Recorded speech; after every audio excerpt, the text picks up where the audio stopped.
शिल्पा है तो सांवली लेकिन बहुत ही टैलेंटेड। लेकिन कहते हैं ना, शादी के लिए तो लंबी और गोरी होनी चाहिए।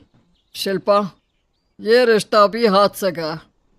अरे कितनी बार कहा वो गोरी होने वाली क्रीम लगाया कर, लेकिन नहीं। किताब से सर खपाने से फुर्सत मिले तब ना।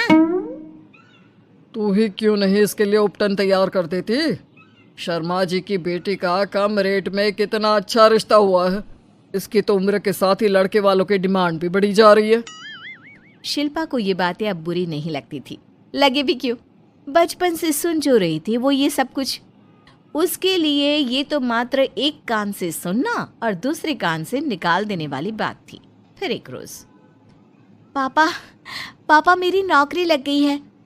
वाह, अच्छा। कहाँ बेटा? न्यूज़ चैनल में पापा, खबरों को लिखना होगा।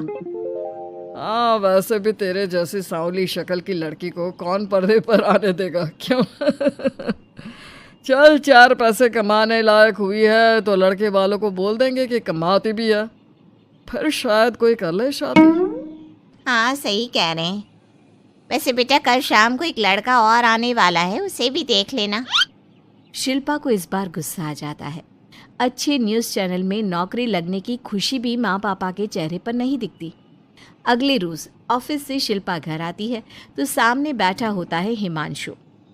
हिमांशु शिल्पा को देखता है तो पहली नज़र में तो वो उसे पसंद नहीं आती, लेकिन फिर भी फॉर्मेलिटी तो करनी थी। ओके, तो क्या शौक है तुम्हारे और खाने में क्या क्या बना लेती हो? मुझे पढ़ने लिखने का शौक है। खाना बनाना नहीं आता, बिल्कुल भी नहीं आता। पर फिर भी क्योंकि ये रिवाज है कि बहू को खाना बनाना होता है तो थोड़ा बहुत बना लूँगी, लेकिन उतना ही वक्त किचन को दे पाऊँगी जितने में मेरा काम, मेरी नौकरी सफ़र ना हो। बाकी भूख तो तुमको भी लगती होगी, तो खाना बनाने की जिम्मेदारी दोनों की ही होगी, है ना? शिल्पा बोले जा रही थी।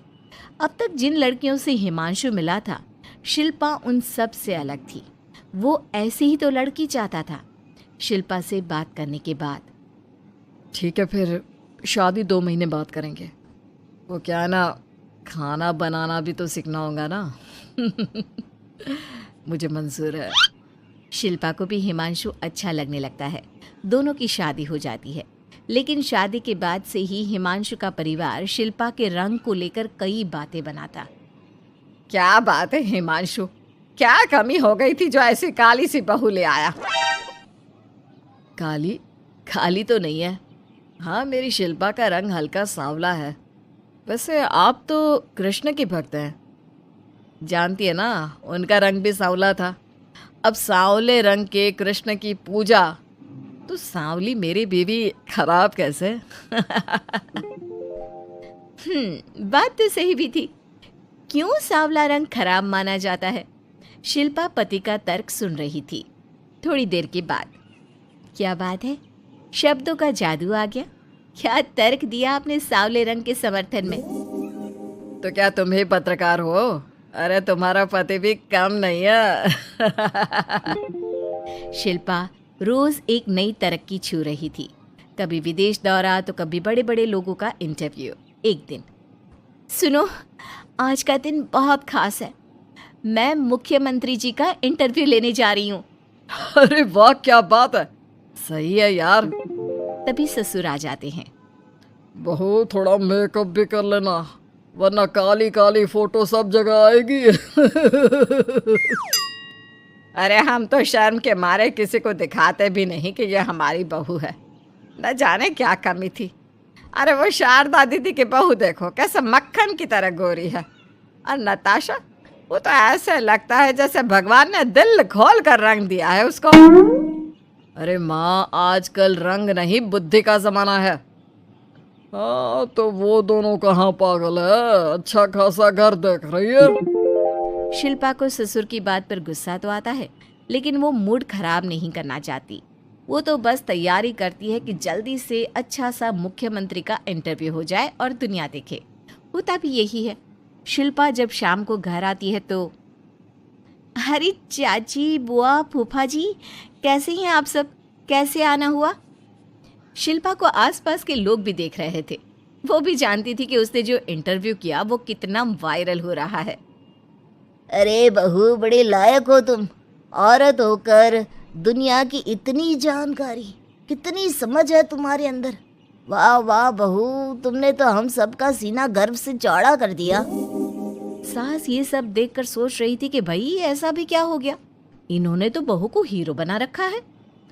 मैंने तो शिल्पा को उसी दिन समझ लिया था जब पहली बार मिला था। मैं तो जान गया था कि ये लड़की अलग है। कितनी प्यारी आवाज़ है इसकी और समझ भी लाजवाब। तभी बुआ सास बोल पड़ती है।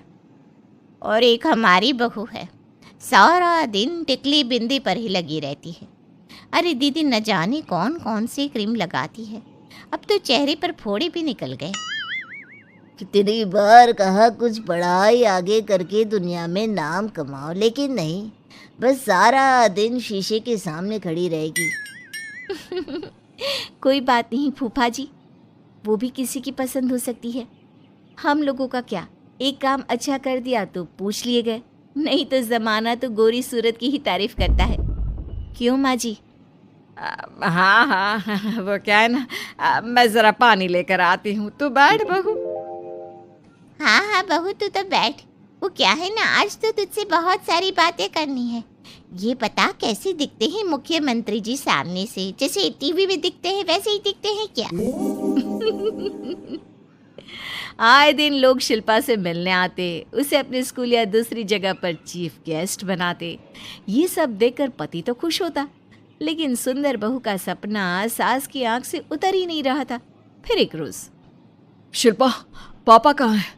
माँ जमीन पर गिरी पड़ी है, वो बेहोश हो गई है। शिल्पा की सास को गंभीर बीमारी हो जाती है और फिर आप लोग अपनी माँ की किसी बात को मना ना करना, उनका दिल कमज़ोर हो चुका है।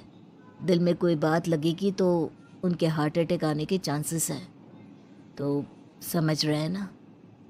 कुछ दिनों में ठीक होकर सास घर आ जाती है और फिर एक दिन, देख बेटा, मैं मरने से पहले एक सुंदर बहू का चेहरा देखना चाहती हूँ। अरे मैं नहीं चाहती कि तू इस काली कलुटी के साथ रहे, छोड़ दे इसे। अरे कल को तेरे बच्चे भी ऐसे काले पीले पैदा होंगे और फिर हमारा खानदान देखने लायक नहीं होगा। शिल्पा सुन रही थी, वो परेशान हो रही थी। वो सोचती है कि एक बार वो अपने पति से बात करके देखेगी। सुनिए ना, मुझे आपसे बात करनी है।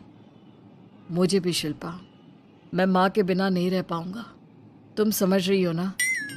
शिल्पा को दुख होता है, लेकिन वो क्या करती। वो हिमांशु को तलाक देने का सोच लेती है और फिर शिल्पा, माँ की हालत फिर खराब हो रही है, क्या करूँ? माँ को सबसे बड़े अस्पताल में भर्ती करना होगा। लेकिन वहाँ तो बेड के लिए बड़ी बड़ी सिफारिश करनी पड़ती है। हाय रे, मेरा मन आता है, मैं मर न जाऊं, मुझे बचा ले बहू। शिल्पा को हैरानी होती है कि वो करे तो क्या करे। पर माँ जी, मैं कैसे? बेटा, मुख्यमंत्री जी से बात कर ले, उनसे बड़ी सिफारिश किसकी हो सकती है? तू बोलेगी तो शायद तेरी सास की जिंदगी बच जाएगी। शिल्पा सिफारिश से सास को बड़े अस्पताल में भर्ती करवा देती है, जहां लंबे समय बाद सास ठीक होती है। लेकिन इस बीच एक दिन भी शिल्पा उन्हें देखने नहीं जाती।